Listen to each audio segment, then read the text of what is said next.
And a good Monday, everybody. This is Scout's Eye on College Football. I am Chris Landry and excited to talk college football with you for a full hour here. And then I'm going to flip over and we'll talk SEC football and beyond. So, 2 hours of college football and much to get to. A reminder that you can join us live in the chat room, and we encourage you to do so with your questions, your thoughts on anything around the world of college football, national college football, anything that you want to get into.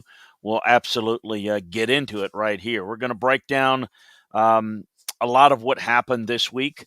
In what's ahead. Do you realize, folks, we are, after this weekend, we've got just 3 weekends of college football left. So let's, any way you want to look at it, we've got 4 weekends of college football left.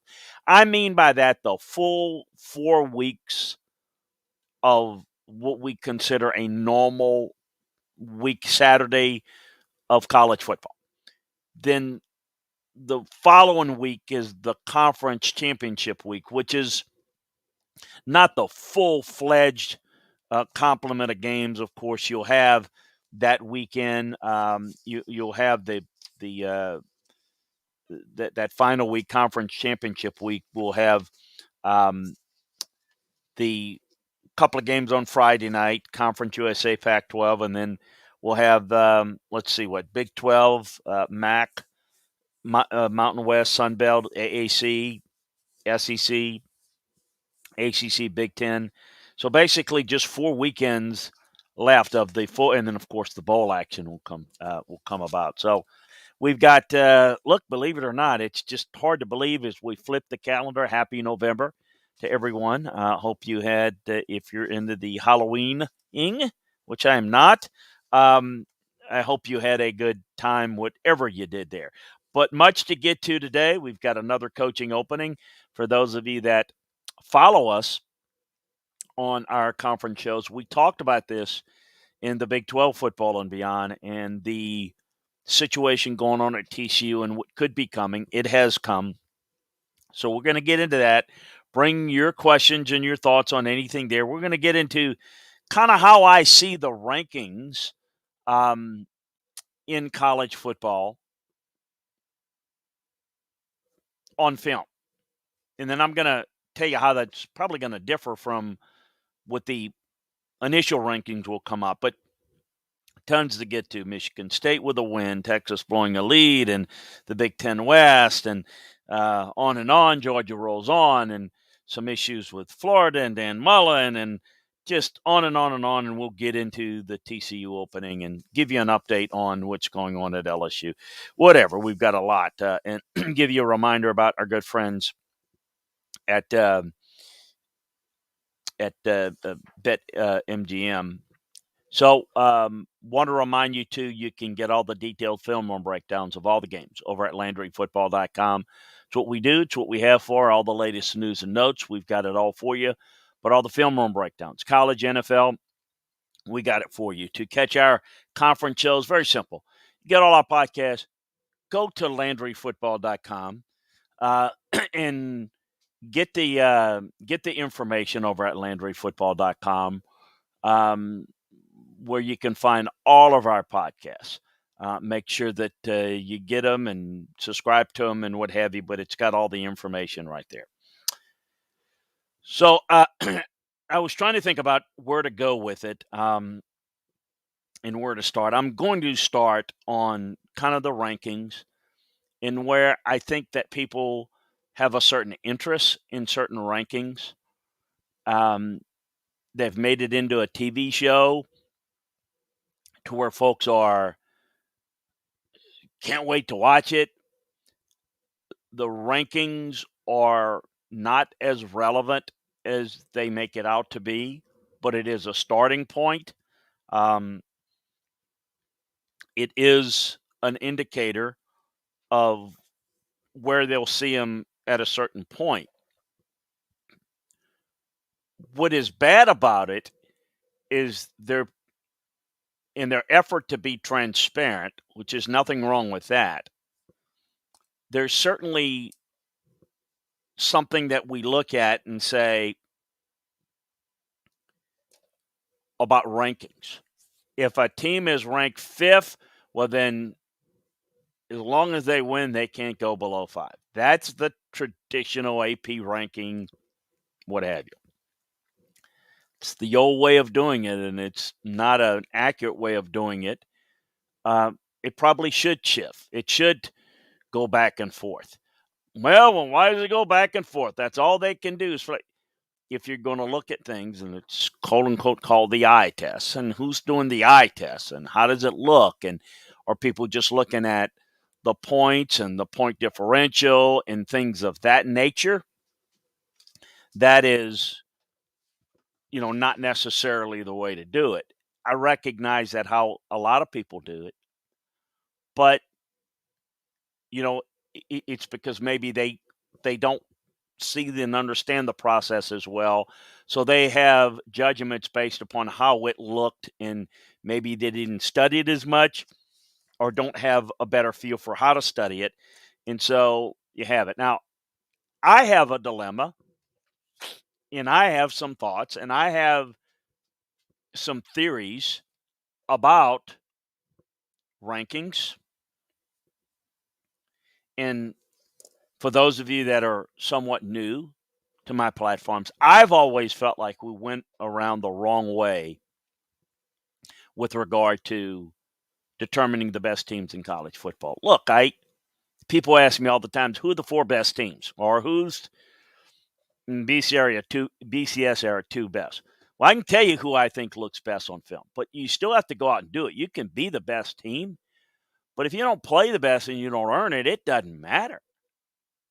And there is a lot to that. There's a whole lot to it. I mean, you got to do it. It's not good enough to be thought of as the best. You have to go out and prove it.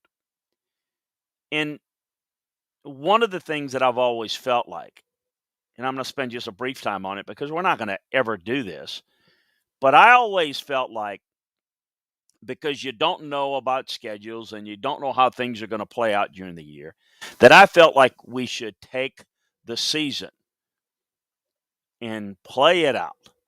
And then and I recognize there are finals and everything, and these are students in December. I get all of that.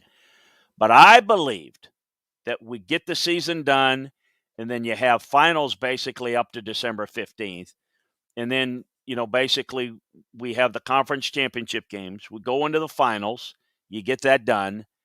And then I believe we should take December and take over December in college football and make it to what March is for college basketball. And that is take the best teams that have had the best years, not tie-ins to bowl games or anything like that, but take the money and put it where it belongs and give it to who it belongs and put the best teams in the best bowl games.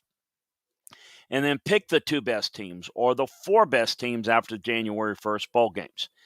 And then I think, because what you can see is you can get a truer test of, well, how is this team relative to this team? I can sit here and tell you that although I don't think Wake Forest is good enough to go unbeaten, if they do,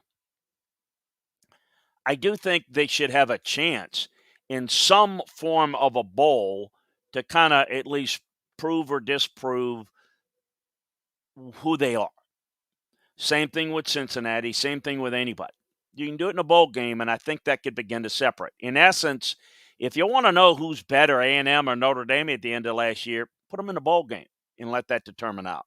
And then you pick the teams out there. We're past that and not doing that. So I've kind of gone to the conclusion that what I would, as much as I am of the belief that we do not need 12 teams or 8 teams to determine a national champion.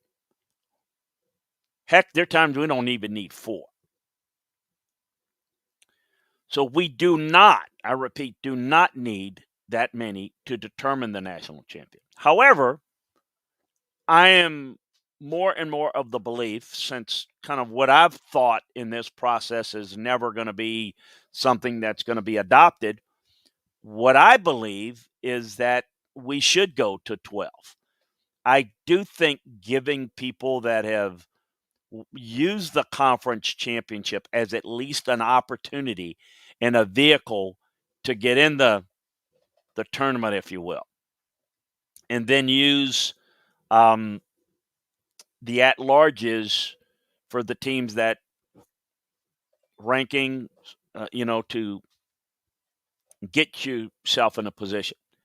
I think those things are really important, and I think it makes the end of the season a little bit more fun. I think we lose all momentum in December. And I think, it's funny because I just mentioned there are 3 weeks left after this weekend, 4 weekends of college football, then conference championships. And that's it. And then we pick it back up again and we just have a talking season. And I just think that we could really stretch out and make December better. And I think we probably could do it through more of a playoffs to where it would make the back end of the season really well. Now, it would take away some of the importance of the regular season for some teams. But what it would do is it would make all the conference races, as long as you're still in your division race within your conference, for example, you would be in a position to still make the national playoffs because you got to win your division. Then if you win your conference, you get in. I think those things are, still in play. If you're a Cincinnati and you feel you're good and you beat a Notre Dame team and but you're not going to have a real chance to prove it against someone else, you know that you're going to get ranked high enough to at least get in and have your chance. I think it would make that more exciting at the back end of the season, and it wouldn't diminish for me the excitement of watching games on a week in, week out basis. I don't know how people look at it. So for me, I don't know what the committee's going to do. I can speculate. I think people are going to want to know. We know Georgia's won. I think people are going to want to know, probably, for example, Alabama's, I'm thinking, may get ranked 2. I don't know that. I don't know what the committee is going to do. Predicting what other people are going to do is virtually impossible for me because I don't know what they're going to. I don't know what they're thinking. Nor do I care. I think where Cincinnati's ranked is going to be intriguing for some folks. For me, I think they're a really good team. I'd like to see them get a chance to play somebody. But if you're asking me who the 4 best teams in the country are in film, they're Georgia 1, it's Alabama 2, as flawed as I think Alabama can be relative to what they are. Ohio State, oh yeah, Chris, they weren't impressive against Penn State. I know exactly what they've done in every game. Oklahoma's look sluggish, but I think they're better than Cincinnati. I think they're better than Michigan State, and I think they're better than Oregon. But they're maybe not doing it in every stretch. In maybe some games are looking a little bit closer than people might think. I get that. Wait a minute, Oregon beat Ohio State. Look, I'm not saying that Ohio State should get in over Oregon. I'm really not. I think that game should matter.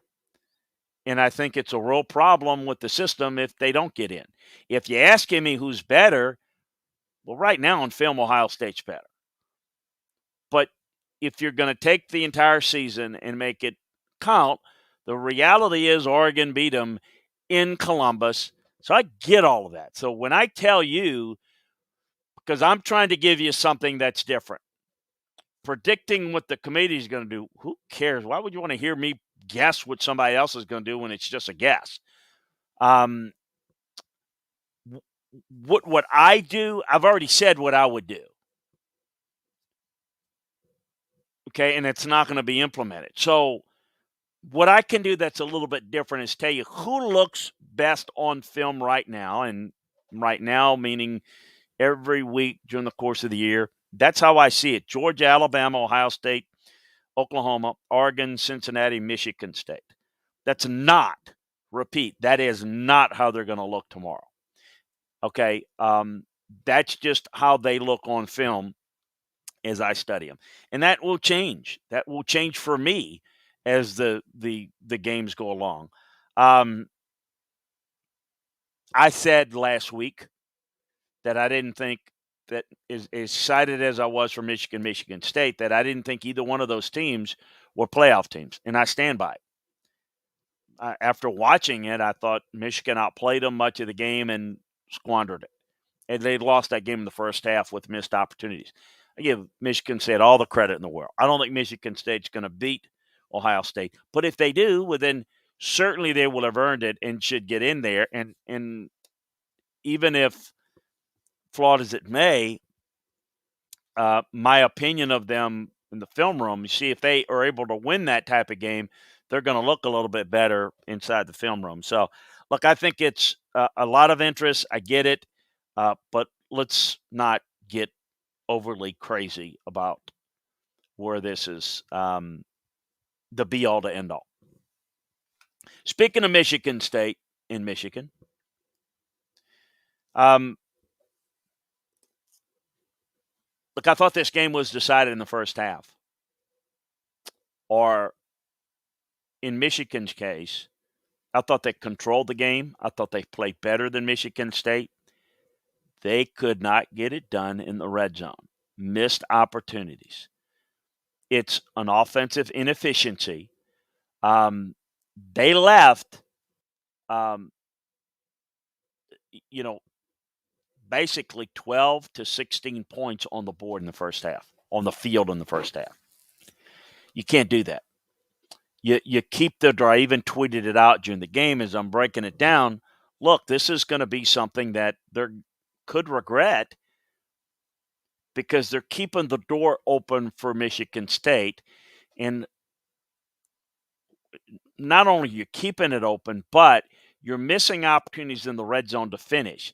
And look, I get it. It's not about, well, they should go for it in fourth down. No, you got to kick the three. You're ineffective enough on offense. You got to take the three. You got to take the points. The point is, you've got to be able to get it in the end zone more. And that's what I've said all along about this Michigan team. Very good defensively. And I think the offensive line's playing better.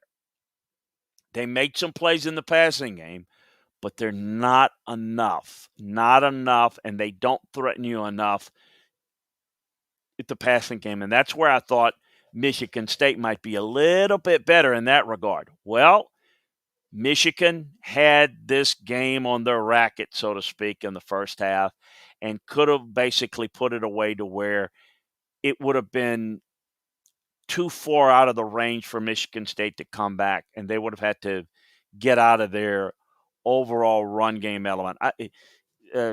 Kenny Walker, pretty good. If I not told you about that guy all year long, what a phenomenal player. I give Mel Tucker and the Michigan State staff a lot of credit, a lot of senior leadership. This is one of the things, though, I warn folks as we say I really like him as a coach. I think his future is very, very bright, and it is about striking while it's hot. You'd like to see him do this more consistently. Can he, yes, I think he's proven to be a good recruiter over his career, but this is one of those cases where he's got a lot of super seniors, veteran leadership. How's this going to play out long term? I think that the negatives for Jim Harbaugh continue. He hasn't beaten teams with winning records. He can't beat Michigan State. He can't beat Ohio State. He's not going to beat Ohio State this year. It's the same narrative. And yet I see improvement. Just, not good enough to be able to get it done. Speaking of not good enough, Texas again gets off to a good start. And people are perplexed with it. It's nothing perplexing about it. They have a good game plan. They execute very well. But defensively, they're flawed. They don't have enough depth. They don't have enough quality on that side of the ball. So what they do is they get a lead, and I think they can cause some problems for folks. But most good teams, are patient against that Texas defense. And you can wear down that defense. And almost every good team has done that. and I thought Baylor did an outstanding job. Baylor's well coached, did a phenomenal job. Dave Aranda's got this team playing well, and they're certainly in the mix there. But I would not look. That Texas problem is about getting more elite players on the defensive side that are going to change it. To me, it looks different. It looks different. I know people will talk about, well, it's no different than Tom Herman. No, that's people that really don't know what they're talking about, don't know what they're looking at. It looks different. It's just not good enough. And I don't think it's schematic so much as they don't have enough to put the pressure on people's opposing offenses long enough through the course of a game, and it's costing them, and it's costing them leads. And it's been a narrative of, I mean, they've been the first half warrior. Iowa's a mess offensively. We've told you that their offensive line is not nearly as good as people think. The center's great. Wisconsin is getting better. Cincinnati did not look all that impressive against Tulane, but it wasn't as bad as people think either. Look, everybody has their moments. I can look at Ohio State and say, if I can look at Oklahoma's performance and say, yeah, they didn't play well against Tulane and whatever, they still found ways to win, and I think they're good. I can say the same thing about Cincinnati. What I will say is, as it was the case for NC State last week, it was equally the case this week for Pitt. These teams that are good and, well, you can throw Kentucky in the mix too. Why isn't, fill in the blank, getting enough respect? This is why. At Pitt and NC State, Kentucky, you're good. You're good teams. But good's not good enough for you. Well, why aren't they? Why aren't you talking about them for the playoffs? Because you're not good enough to get there. And you're not built well enough like the elite teams, like we've talked about Ohio State or maybe in Alabama, and the times the elite teams that don't play their best but can still win with their B-minus game because they're so more talented. Can't do that at Pitt. Can't do that at NC State. Can't do that at Kentucky. You don't play your best, which is hard to do each and every week. That's what separates you. That's why you're good and you're not great. You're Kentucky, you're Pitt, you're NC State. You're good. You've had good years. You are well coached. You've done a good job. But you're also the byproduct of that and the level of competition. Inside the ACC, not very good this year. Inside the SEC East, who's good in the SEC East? Really? You want to have a discussion about who's good in the SEC East outside of Georgia, of course. Kentucky's good. Not great. Florida, no. You want to have another discussion? Tennessee's better than people think? Yeah. Are they that good? No. Missouri, South Carolina, Vanderbilt, enough said. So that point is when you combine you're good and you can get through things, then if you're Kentucky, the way you get the respect is go out and beat Mississippi State. Win the rest of your games. What did I say on the SEC show Thursday, and you hope maybe listen to it in podcast form. You want to get respect, Kentucky, go out and beat Mississippi State. That's a team you could have beaten, should have beaten, but it was a style matchup. And which style was going to win and which one wasn't? It's where they are. Same thing with Pitt and Miami. For Florida, or the narrative, we knew this was going to likely get ugly. But what a weird first half of that game, huh? I mean, it was headed towards 3-0 halftime score. And to be honest with you, that's a win for Kentucky to be trailing 3-0. Bloop, it's 10-0. It's 17-0. It's 24-0. And you talking about your head is spinning. The game over lickety split in the last 2 minutes, less than 2 minutes of the first half. Unbelievable. And from there on, it was just a bloodletting. Um,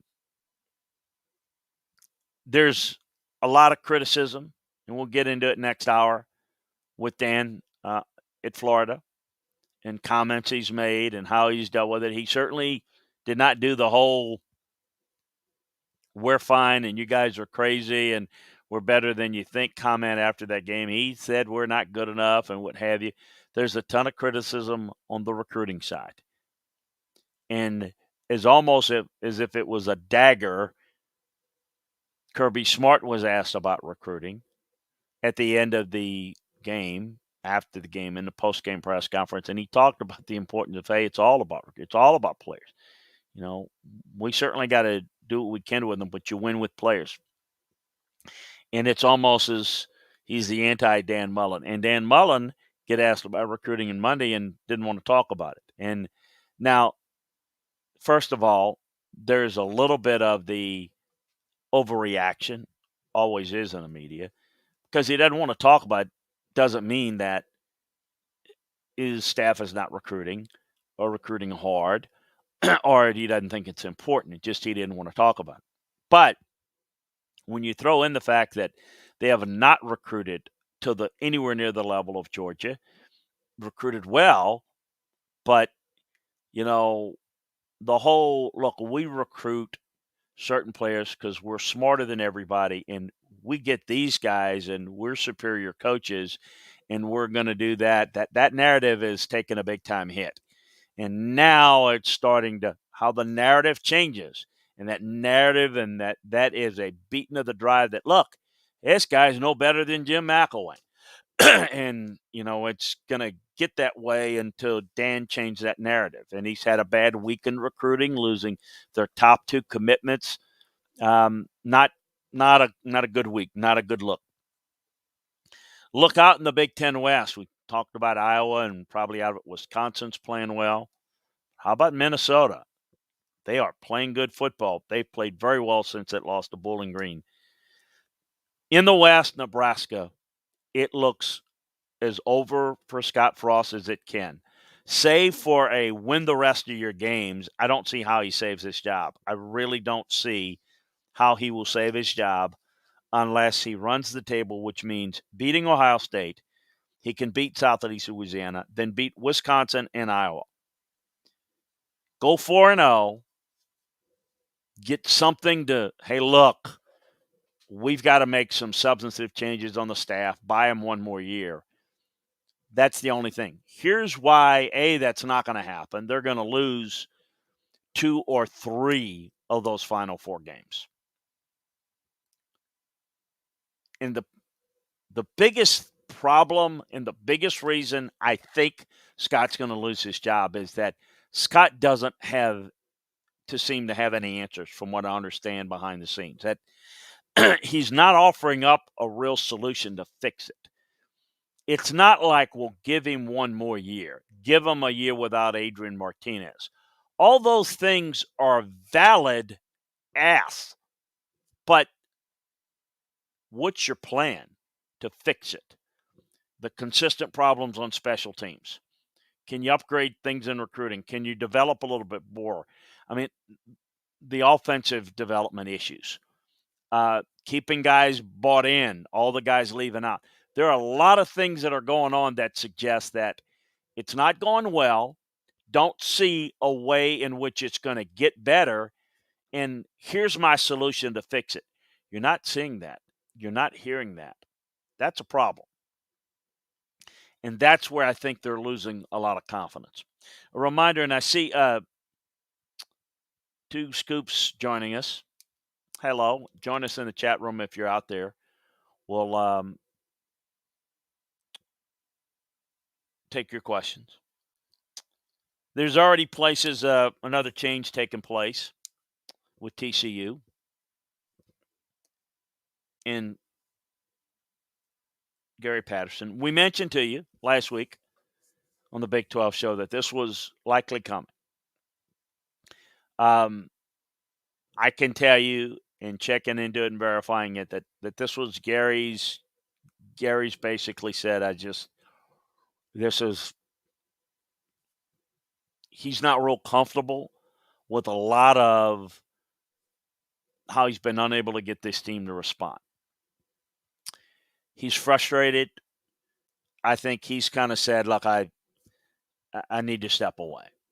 I think it's a mutual decision. I think that Gary felt like this team was going to be pretty good. I can tell you that from over the summer. He liked this team. He thought it was a good team, and it hasn't responded. I think he also is a little bit frustrated with a lot of he's hard-nosed coach, and a lot of the guys responding in the NIL. I don't know that I think Gary wants to take a step back and maybe not do this. This is not one of those cases where they came in off with your head, you're done, and, well, I'll show you, I'm going to go and coach somewhere next year. I'd be surprised if that happened. The right opportunity, who knows? But I don't sense that that's what's going on. And, this guy has a statue on campus. He's been there 20 years. I mean, he's one of the longest tenured coaches. You take away the Kurt Ferentz, and I mean, he's right there. It's, I think it's the timing. Again, people are critical of the timing, and I have been, and I can be as well, in that you'd like to see this stuff go to the end of the year. But again, the way this happened was a little bit different than the media is portraying it. Gary met with them, and I think, in his mind, I want to put words in people's mouths, but that this is not a, look, we're moving on from you, and we appreciate what you're doing, but we're moving on. This is more about mutually thinking, look, I don't know that I can fix this, and I think this is what we need to do. I think this is coming a lot more from Gary than people think and people know. I don't think there's any doubt that Sonny Dykes is the guy for them. I do think that the timing could have to do with a preemptive strike to get him to, hey, hold on now. Don't go jumping to Texas Tech, go back home. Stay right where you are. It's from where he is, where Sonny lives. It's about a 30-minute drive. I know it depends on traffic, but it's about a 25 to 35-minute drive to the TCU football office. How unusual. You can't do that in any. I mean, you can't do that in college football. I mean, only in high school could that even possibly happen. But this is an unusual circumstance. I think Sonny, and we'll get to them and how they lost that game against Houston in a bit. But, first of all, Sonny was part of that staff. I think he'll get the endorsement from Gary and the blessing to say, yeah, look, don't feel like you're stepping on my grave here. Sonny worked as an analyst for TCU. He's got a fondness for the program. And Texas guy with Texas roots and Texas backgrounds and Texas recruiting base and an offense that maybe could be more Big 12-like are all fitting the pedigree and the profile of what TCU is looking for. I think that Jeff Triller is off the market with the Texas San Antonio deal. Look, his people knew that not only Texas Tech was opening, but that TCU would be. If he didn't want to sign that and agree to that, he would have held it off a little bit. I don't think he's turning back now. I think he's staying. So I think it's Sonny Dykes. I wouldn't rule out Jeff Trailer 100%, but I think it's probably Sonny. If for some reason that doesn't work out, Then I think guys like Jeff Lebby at Ole Miss. I think Mike Elko at A&M. I think Jeff Grimes at Baylor. I think Joey McGuire at Baylor are all guys that would be in the mix. And I think there's some others. So that's kind of where I see things going at TCU. Look, it's he liked the quarterback. He thought things could go well. The defense has not played typical defense for Gary as it has in the past. It's just a really a bad look for him. Ole Miss, we're going to get into this in the SEC show, but had the questions of how good is this Ole Miss defense? We can talk about it's this, it's that, it's good, it is not as good as people think. Slowing down LSU, stopping LSU is not the definition of good. I thought Auburn worked them. Auburn's defense was good. The offenses progressed nicely. They did a good job running the football at them. No question about that. Speaking of SMU, what an awful way to lose that game. They got outplayed by Houston majority of the game. Then they basically they did tie it up, and then they gave the game away on a kickoff return for a touchdown. I've mentioned this, that these explosive offensive teams are teams that tend to not tackle well. They don't have the personnel that's as good.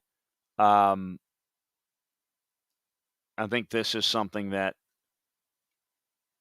I think we need to look at going forward, is these offensive coaches that care more about how their offense looks, that you should not hire a coach because, quote unquote, he can make your offense exciting. You should hire the best coach that's a leader and that understands how to put a complementary offense and defense together. Look, complementary can mean different things. It doesn't mean that you have to be equally as good on one side of the ball. That's tough to do anyway. But that seesaw has to be, if we're going to be really explosive on offense, you have to turn around and play the type of complementary style of defense. Rush the passer, create turnovers, get extra possessions. Those things are pivotal if you're going to be a team that's going to, in my opinion, be explosive offensively. You also have to have a good 2-minute offense, and you have to be able to run the football, and you have to help your defense some so that your defense can work to get off the field and play that complementary style. And other teams don't do that. A couple more thoughts, and we'll get to your questions. I see Two Scoops, Danny in New York City. Hey, Danny, get to your question in a second. Some other thoughts. I mentioned Kentucky. Handling prosperity. I'll get into this to the NFL show tomorrow, but I even in the NFL, you see this. Cincinnati Bengals. All credit to the Jets and how they played and how they're prepared to play. Cincinnati Bengals gets a big win against the Ravens. They're now the favorites. Look out. They're the team to beat. They just beat the Ravens. You're the team to beat. You're the leader in the AFC North. I'm not saying they laid an egg, but it was clear that it came across their play was, we got this. We handled last week every team, even ones that are not as good as the one you beat the week before, brings some unique challenges that you must be prepared for and focused for. And when you don't do that, it jumps up and bites you in the keister. Now, in college, you can get away with it without personnelling another team better than you can in the pro game. Kentucky, look, you can't get behind in games. You got to tackle well on defense if you're going to give up some plays to Kentucky, to Mississippi State, which, by the way, let's give some credit to Mike Leach and Mississippi State. I've always been hard on them. You don't run the football enough. What did they do? They ran the football. I'm going to get into more detail next hour. Good. Kudos to them. That's what you've got to do. Your quarterback's playing well. You've got good receivers. This Mississippi State defense is not bad. ran the football, controlled the game, mixed it up. You kept Kentucky's defense off balance. You got a lead. And this Kentucky team is not going to be explosive and come back on you. Styles make fights, styles make matchups. I said, which matchup is going to win out? Got our answer. Kentucky, it wasn't that they weren't ready. They didn't handle that moment. And so Kentucky and their staff is not complaining about it. But a lot of their fan base is, why don't we not rank higher? Why don't we get talked about it? Because you've got to beat a good team and you've got to go through your schedule 11-1. No shame in getting beat by Georgia. Heck, there's no shame in getting blown out by Georgia if you're Kentucky. You want to be mentioned with the big boys, don't lose to Mississippi State. 10-2 is a great year. 9-3 is a great year for Kentucky. And they are going to achieve that. And they do deserve all that credit. But understand that's where you are until you prove otherwise. Don't tell me that you're great and you should be great and you're not given enough respect. Win the damn games. Then you're 11-1. And then I'm not saying you would have been a threat for the playoffs, but then you got something to crow about. Penn State, nice job bouncing back. Isn't that a good effort? Ready to play against Ohio State. For all the talk about, getting ready for Illinois and playing in the big house, they were sure ready to play Ohio State in the horseshoe. Doesn't that get you frustrated, though, if you're a Penn State fan? What the hell was that last week against Illinois? I repeat, what the hell was that against Illinois last week? That's the level of consistency. Folks, I'm not saying, and you hear me say this all the time, you're never the same. You either get better or you get worse.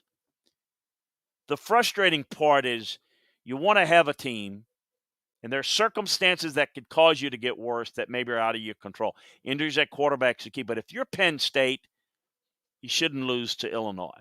You should find a way to win those type of games. And look, they probably should have beaten Iowa. They outplayed Iowa. But their lack of preparedness to have a backup quarterback ready to play cost them that game. That's coaching. That's preparation. That's got to be hair-raising for Iowa fans. So you basically get a moral victory for playing well against Ohio State. You're not good enough to win the big games, okay? And that's frustrating enough, but there's a lack of consistency. Look, I'm going to say this, and I don't mean this as a backhanded compliment, but Michigan under Jim Harbaugh has been pretty consistent. Frustratingly so. They lose certain games, but you pretty much know that they're going to win certain games and lose certain games. I will tell you that I'm more comfortable with watching Michigan because I know what they're capable of doing and I know what they're not capable of doing.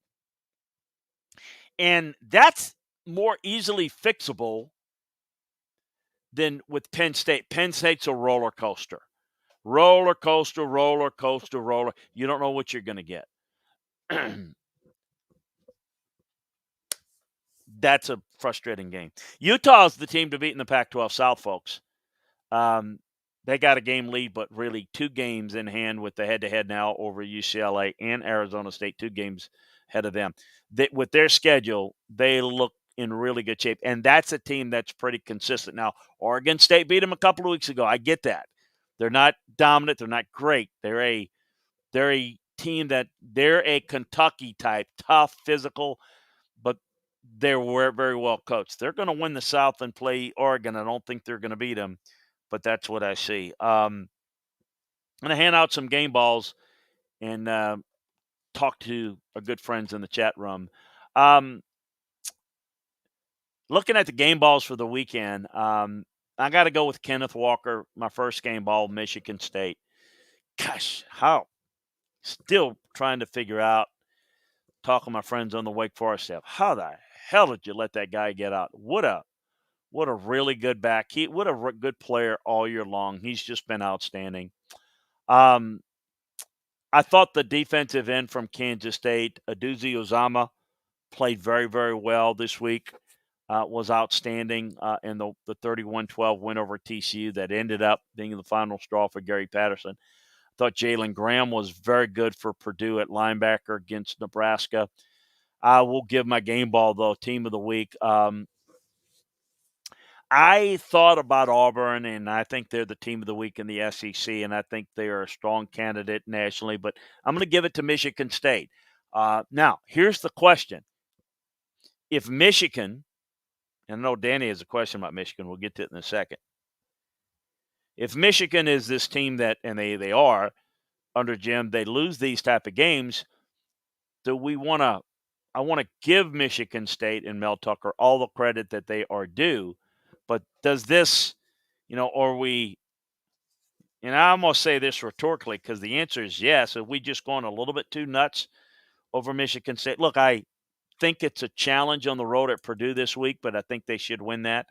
They should definitely beat Maryland. And look, Penn State is Penn State. I think that Michigan State at the end of the year, I like Michigan State's consistency, and I think they're better prepared week in and week out. So I like their chances against Penn State. But if Penn State plays the best game, they got a good chance of beating Michigan State. I think Ohio State will beat them. So what do we feel about Michigan State if they lose two? I mean, two in a row. Is it more like what we just talked about with the Pitts and the NC States and the Kentuckys, or are they a little bit better than that? Well, time will tell. Time will tell on that. I thought what an exciting game, but what a frustrating game to watch defensively, BYU and Utah. Aaron Roderick, the offense coordinator of the week, getting 734 yards, 8.8 yards per play. I know it was against Virginia defense that's can't stop anything, but that's pretty impressive. I thought Jim Leonard had a great game plan against Iowa, 24 rushing yards on 30 attempts. You want to know why Iowa's bad? They have no explosiveness, no playmakers in the passing game. They can't run the football. They don't have the typical offensive line play. Look, I think the only issue is how the hell did they get up ranked so high? Game balls. I go with Caleb Williams again. I thought Bowling Green's running back, Terrion Stewart, had a great game.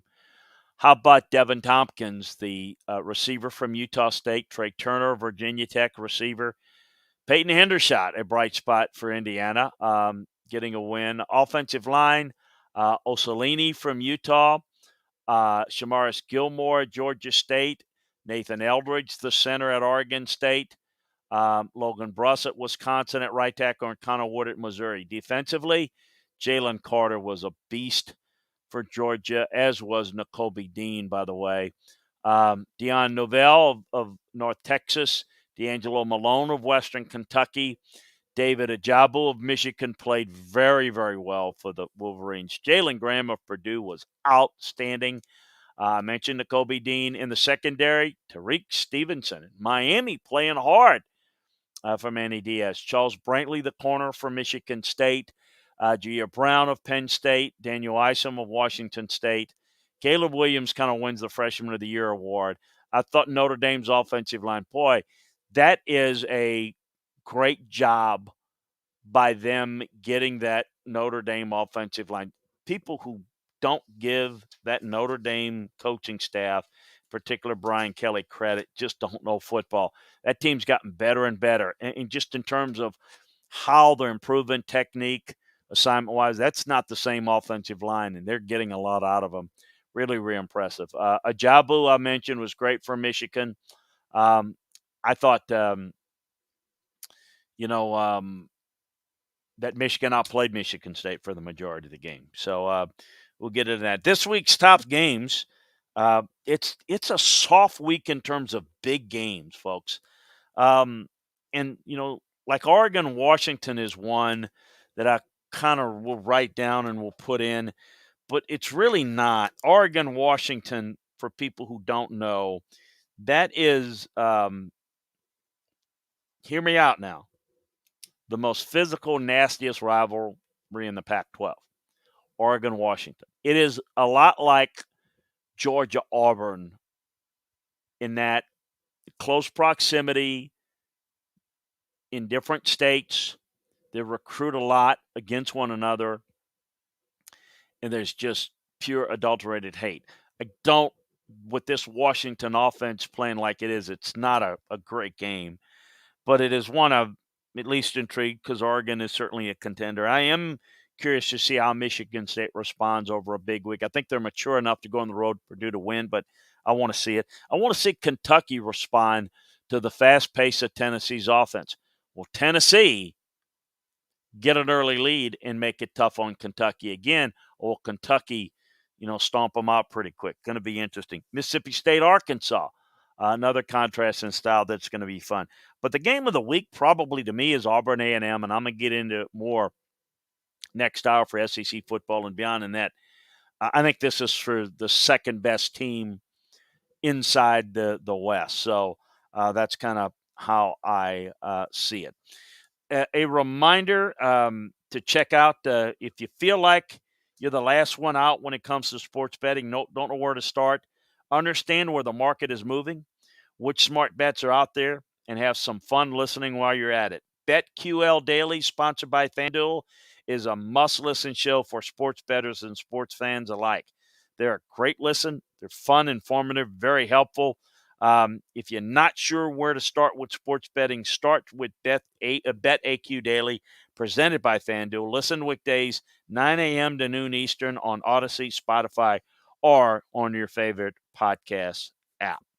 Let's get to some of your thoughts. Two Scoops said, Danny in New York, what your take on Michigan using the two quarterbacks?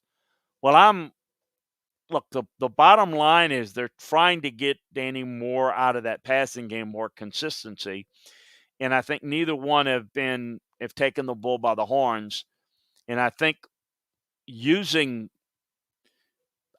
integrating both of them in would be wise. I think we'd probably need to see that. Understand that the DNA of Jim Harbaugh is to make sure that we play to the strength of the defense and the run game. And they probably are going to be limited by the fact that they're going to not be as aggressive and take a lot of chances. So the guy that makes the best decisions and protects the ball the best is the ones that they're going to probably lean on more. I would certainly be working that angle. But again, I go back to where I thought the real key was, that they weren't able to finish inside the red zone. And it cost them the game. I thought that clearly cost them the game. I thought they should have beaten Michigan State. And watching prior to the game, I had questions of who was better. During the game, there wasn't much doubt that Michigan was the better team. But they couldn't get enough points in the red zone. And Michigan State had the mental toughness and didn't make the mistakes that Michigan made, and that was the difference in the game. I appreciate you, Danny. Man, good to hear from you. One of the finest and brightest in New York City. Be safe, my friend, out there. Think about you and pray for you often. Please join us again soon. A reminder again to join us. Give me a few minutes, 5-10 minutes, and we'll come back with SEC football and beyond. We're going to break down in detail each and every game inside the SEC. Sign up for all our podcasts. Go to LandryFootball.com where you can get them. We'll have tomorrow, we'll have Big 10 and Big 12 starting at noon Central. Big 10 and ACC. And then at 4 p.m., we'll have Scout's Eye on Pro Football. Check out all the detailed film room breakdowns, including the Monday night game. We've got all the SEC games broken down, recap for you inside the film room, working on the rest of them. We'll have them done by tomorrow. So appreciate you joining us. Talk to you in a little bit on SEC football and beyond. Have a great one, everybody.